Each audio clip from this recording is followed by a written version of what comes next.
हम अपनी बात बताएं, बताएं कि ना बताएं? हम अंगूठा छाप हैं, पढ़े लिखे नहीं हैं, ना पढ़ना आता ना लिखना आता।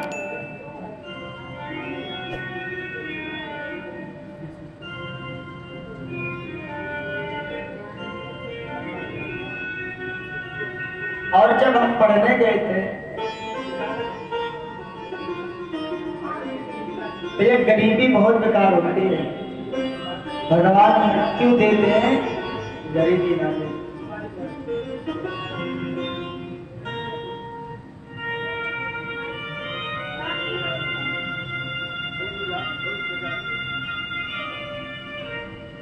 जब टीवी में हम कथा देखते व्यासों की, हमारे मन में एक ही सपना था, क्या कभी मैं भी भगवान की कथा को सुनाऊं? रात दिन पिताजी से रोता, पिताजी मुझको वृंदावन छोड़ दो। कहाँ छोड़ दो? कोई ठिकाना नहीं, कोई संपर्क नहीं था वृंदावन। वृंदावन किधर है ये भी नहीं जानता था। उस समय 7 साल का मैं,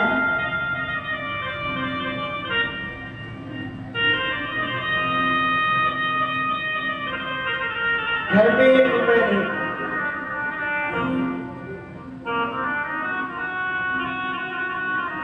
घर पे पैसे नहीं। जो माताएं पैर में पहनती है ना उंगलियों में, उसको क्या बोलते हैं? जो पैर में उंगली पहनी जाती है उसको क्या बोलते हैं?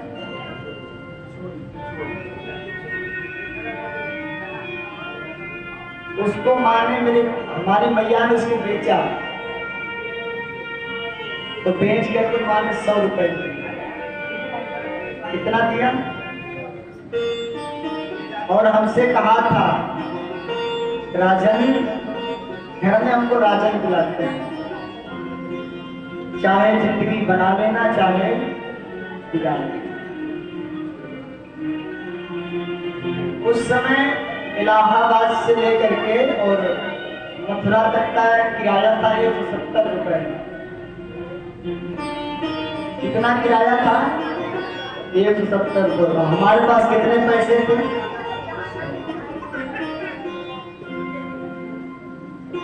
हमको ये भी नहीं पता था कि ट्रेन में चढ़ना चढ़ा कैसे जाता है। पहली बार ट्रेन देखा, इसी तरह ठाकुर जी की कृपा से वृंदावन पहुंचे।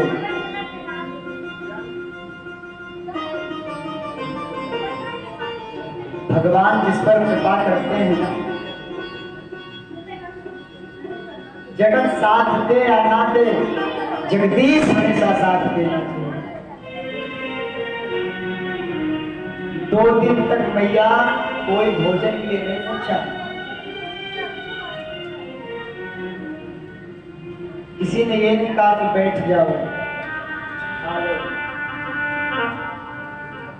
भागवत जी की पुस्तक, एक भागवत जी की पुस्तक, 1 सेट कपड़ा और 100 रुपया, इतना हमारे पास था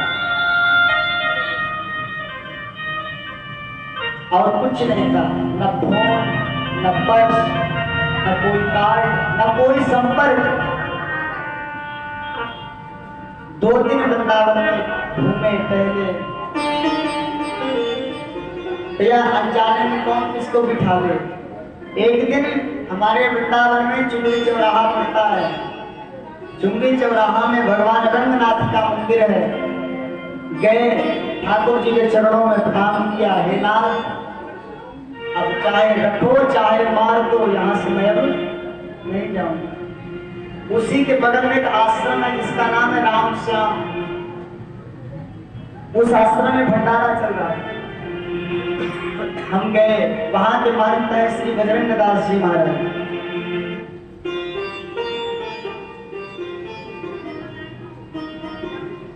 पूरी सब्जी और खीर, 3 चीज का भंडारा था।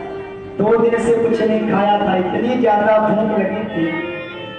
जाकर के प्रसाद पाया और प्रसाद पा करके चल दिया। जब चलने लगा तो महाराज जी ने बुलाया, वो कहाँ से आए? उन्होंने कहा महाराज जी प्रयागराज से आया। महाराज जी बोले नहीं रुक जा।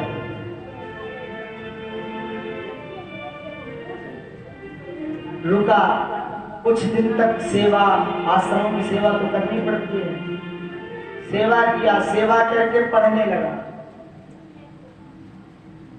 12 बजे आश्रम में पंगत होती है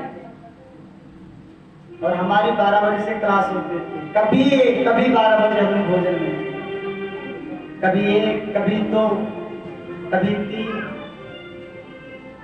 1 साल बाद घर वापस आए। हम ये इसलिए बता रहे हैं कि जो व्यक्ति ताने मारते हैं कि तुम ये काम नहीं कर सकते, रख हौसला, वो मंजर भी आएगा। रख हौसला, वो मंजर भी आएगा। प्यासे के पास चलकर समंदर भी आएगा। थककर मत बैठना है मंजिल के मुसाफिर, मंजिल भी मिलेगी और मिलने का मजा भी आएगा। जो ये कहते थे कि तुम कुछ नहीं कर सकते, आज आप लोगों के सामने बैठे। ये भगवान की विशेष कृपा है।